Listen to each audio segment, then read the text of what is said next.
কোন তিনটা চিহ্ন পুরুষের ভিতরে থাকলে ওই পুরুষগুলো দুর্বল?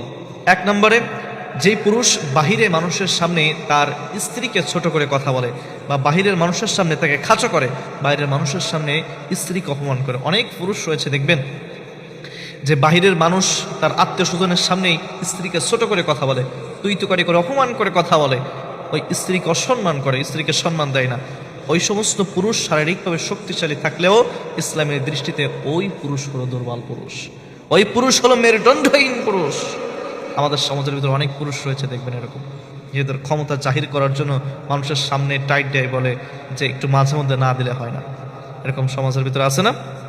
এরপরে 2 নম্বরে, বাহিরের মানুষের কথা শুনে স্ত্রীর সাথে খারাপ ব্যবহার করে, বাইরের মানুষের কথা শুনে স্ত্রীর সাথে ঝগড়া করে।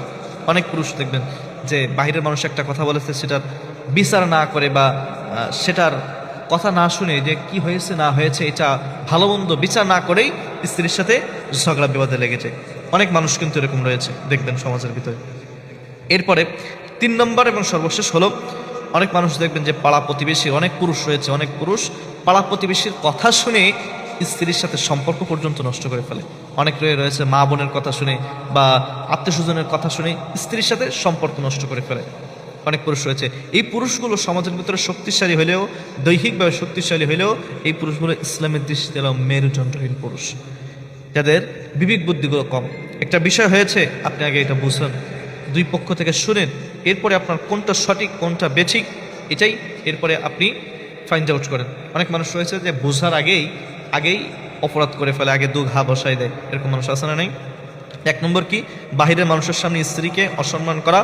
এরপরে 2 নম্বর, বাহিরের মানুষের কথা শুনে স্ত্রীর সাথে ঝগড়া করা, বাহিরের মানুষের কথা শুনে স্ত্রীর সাথে সম্পর্ক নষ্ট করা। মোট কথা, বাহিরের মানুষের কথা শুনে কোনো কিছুই করা যাবে না। আপনি যদি বাহিরের মানুষের কথা শুনেন, বাজবিচার না করে আপনি স্ত্রীর সাথে খারাপ ব্যবহার করেন, এটা হবে ইসলামের দৃষ্টিতে সবচাইতে দৃষ্টিকটু এবং নিকৃষ্ট কাজ।